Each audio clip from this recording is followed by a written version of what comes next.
জুলাই মাসে যে জুলাই বিপ্লবটা হয়েছে সেখানে নারীদের অবদান আসলে নতুন করে বলার মতো কিছু নেই।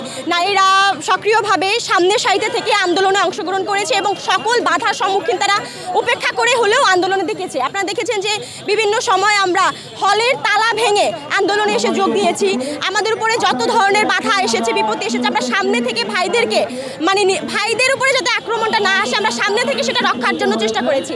কিন্তু এই জুলাই মাসে 15 জুলাই প্রথমে যে পরিকল্পিতভাবে ভিসি চত্বরে মেয়েদের উপরে পরিকল্পনা করে যে হামলাটা করা হয়েছে সেটা খুবই ন্যাক্কারজনক এবং এইটার প্রতিবাদ এবং যারা হামলা করেছে এবং হামলার সাথে যুক্ত, প্রত্যক্ষ পরোক্ষভাবে যুক্ত, তাদেরকে যেন চিহ্নিত করে একটা সুষ্ঠু তদন্তের মাধ্যমে চিহ্নিত করে বিচারাধীন প্রক্রিয়ার মাধ্যমে তাদেরকে যেন কঠিন থেকে কঠোরতম শাস্তির ব্যবস্থা করা হয় সেটার জন্য আমরা এসেছি।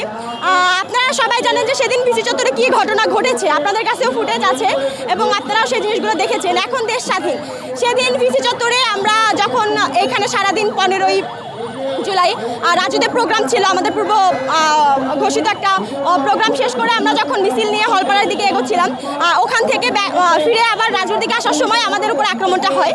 সেখানে আমি ভিসি চত্বরে বাসের চাপার ওইখানে আসলে তারা আক্রমণটা করে।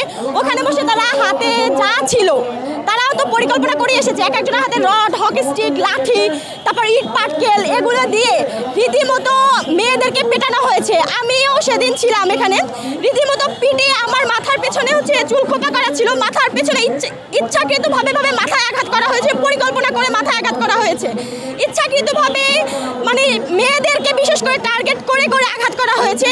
এবং যখন তারা আক্রমণ করছিল, মারধর করছিল, তখন তারা বলে বলে এই কাজগুলো করছিল যে তোমরা সামনের সারিতে থাকো, আন্দোলন করতে চাও, বিপ্লব চাও, এগুলো বলে বলে তারা আক্রমণ করেছে। পরবর্তীতে এখানে ভিসি চত্বরে মার খেয়ে সেন্সলেস অবস্থায় আমাকে ঢাকা মেডিকেল কলেজ হসপিটালে ভর্তি করা হয় এবং সেখানে ভর্তি করার কিছুক্ষণ পরে আবার ঢাকা মেডিকেল কলেজে হামলা করা হয় এবং সেই ঢাকা মেডিকেল কলেজ থেকে কোনো মতে আমাকে বের করে পরবর্তীতে ইসলামিয়া ব্যাংক হসপিটালে পাঠানো হয় এবং সেখানে চিকিৎসাধীন ছিলাম।